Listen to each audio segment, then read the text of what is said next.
네. 윤석열 정권의 정치검찰이 야당 대표를 사냥하기 위해 동원한 가장 비열하고 반헌법적인 수법 하나를 꼽자면 저는 단연코 이른바 빌드업 기소, 사건을 조각조각 내서 피고인의 방어권을 아예 무력화시키는 쪼개기 기소, 이것을 들겠습니다. 구자현 총장 직무대행께 질문 드릴게요. 형사재판에서 피고인의 자신에게 불리한 증거를 탄핵하고 방어할 수 있는 방어권 보장, 이거 헌법이 정한 적법 절차의 핵심 아닙니까? 네, 그렇습니다. 네, 그렇죠. 그런데 지난 2년간 검찰이 야당 대표, 당시 이재명 대표죠. 이 대표를 향해 벌인 일들을 보면 이 헌법적 권리를 고의로 짓밟은 아주 명백한 공소권 남용 범죄에 가깝습니다. 화면의 일지 한번 보실게요. 검찰은 최종 타깃을 잡기 위해서 주변인들부터 사냥하는 1단계 빌드업부터 시작합니다. 2022년 하반기 오염된 진술 하나를 가지고 측근들을 차례로 구속했습니다. 그리고 급기야 제1야당 당사까지 압수수색으로 짓밟았습니다. 그리고 2023년 2월 개별적으로 진행되던 대장동 위례신도시 성남FC 사건을 억지로 한 대 묶어서 야당 대표에 대한 1차 구속영장을 청구합니다. 직무대행님, 발생 시기나 사실관계가 전혀 다른 이 세 개의 사건을 굳이 하나로 묶어서 영장을 청구한 이유가, 진짜 이유가 무엇입니까? 무엇이라고 생각하십니까? 저도 궁금합니다. 그렇죠. 네. 단일 사건으로는 범죄 소명이 턱없이 부족하니까 아닙니까? 부피라도 억지로 부풀려서 구속 확률을 높여보려던 얄팍한 영장 꼼수 아니겠습니까? 자, 1차 이 구속 시도 다 알듯이 실패로 돌아갔습니다. 그리고 2023년 하반기가 됩니다. 조급해진 정권 앞에는 총선 전 야당 대표 구속, 정체적인 지상 과제로 떨어집니다. 그러자 검찰 어떻게 했습니까? 수원지검에서 진행해오던 백현동 사건을 중앙지검으로 가져와서 대대적으로 수사합니다. 백현동 사건 가져오고 거기에 쌍방울 대북송금, 위증교사까지 또 쓸어 모아서 2차 병합 구속영장을 청구합니다. 어떻게든 정체적으로 사장시키겠다는 아주 명백한 정체적인 목표 아래 진행된 무리수였죠. 하지만 역시 법원이 영장 기각하면서 이 기획도 수포로 돌아갑니다. 직무대행님, 2차 영장이 기각된 후에 검찰이 대북송금 사건으로 야당 대표 기소한 게 언젠지 아십니까? 24년도입니다. 맞습니다. 영장 기각 후에 무려 9개월이나 지난 2024년 6월 12일에 기소를 했어요. 구속영장까지 쳤다가, 이거 슬라이드 좀 넘겨주세요. 구속영장까지 쳤다가 기각된 사건을 9개월 동안이나 캐비넷에 묵혀둔 이유는 대체 뭘까요? 그 사이에 무슨 추가적인 물증이라도 더 나왔습니까? 물증 없었습니다. 검찰이 9개월을 기다린 진짜 이유는 단 하나입니다.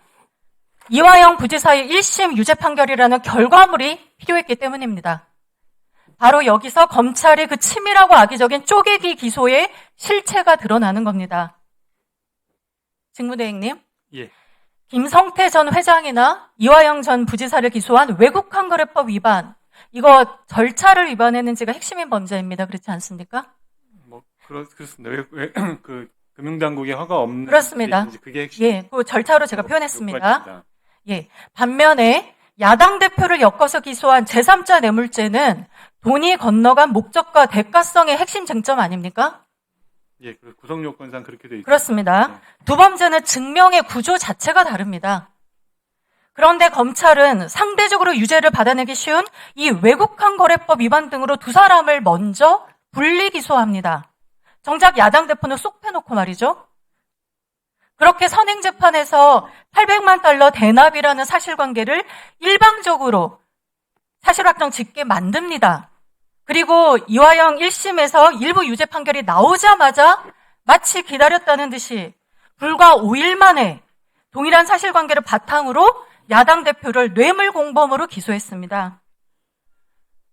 이게 도대체 적법함의 지금 이 과정에 어디가 있습니까?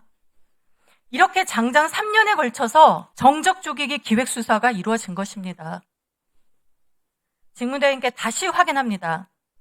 당시 이재명 대표가 이화영 전 부지사의 재판 과정에 당사자로서 참여할 수 있었습니까? 조금만요. 네. 네. 넉넉하게 2분 드리시죠. 저는 못 드립니다. 방어권을 보장받는 당사자로 참여할 수 있었습니까? 의원님, 예, 아니로만 대표해 주십시오. 위원님 말씀하신 스케줄대로라면 네. 그 절차에서는 특별히 없- 관여할 여지가 없어 그렇습니다. 보입니다. 네. 그렇습니다. 이 대표는 그 재판에서 증인을 신문할 수도, 자신을 위한 증거를 낼 수도 없었습니다. 자신에 대한 방어 논리를 단 한 번도 펴보지 못한 채 다른 사람의 재판 결과에 의해서 뇌물죄의 목적과 경위가 사회적으로 기정사실화된 것입니다. 검찰은 이렇게 피고인들을 자의적으로 쪼개서 기소해서 특정 피고인이 방어권을 행사할 기회를 원천적으로 박탈하고 실질적으로 불이익을 줬습니다.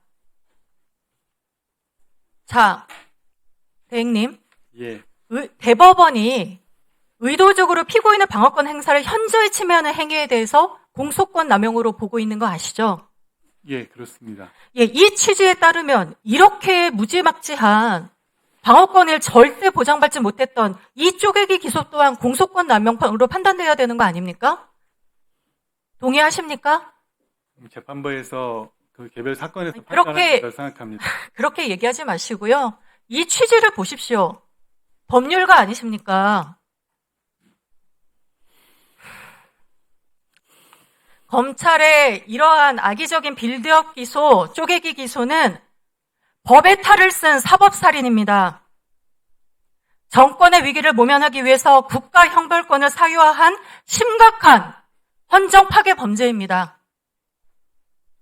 정말 저는 이 일련의 과정은 대한민국 사법 역사의 오점으로 남을 것이라 확신합니다.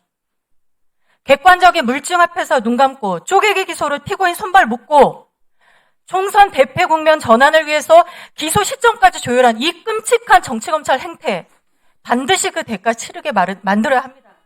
마지막으로 묻겠습니다. 대행님, 네, 이런 헌법적 가치 훼손한 이 수사 검찰들, 즉각 감찰하고 징계할 것을 저는 강력히 촉구합니다. 조치하시겠습니까? 유념하겠습니다. 네, 장관님, 지금까지 제가 말씀드렸던 이 사안에 대한 의견 좀 부탁드립니다. 예, 어쨌든 저는 오늘 그 국정감사를 보면서 많은 생각을 하고 있습니다. 착잡합니다. 과연 검찰이 국민으로부터 어떠한 과정을 통해서 이렇게 신뢰를 잃게 되었는지를 저도 다시 한번 듣게 됐고요. 국민의 신뢰를 갖다 얻기 위해서는 정말 처절한 자기 반성과 자성이 필요하다. 또 스스로 정말 더 분발을 더 자정해야겠다는 생각을 갖고 있고요. 거기서 그치는 게 아니라 정말 이번에 실상 좀 제대로 밝혀져 갖고 근본적인 또 해결책을 만들어낼 수 있도록 저희도 최선을 다하겠습니다. 네. 예, 수고하셨습니다.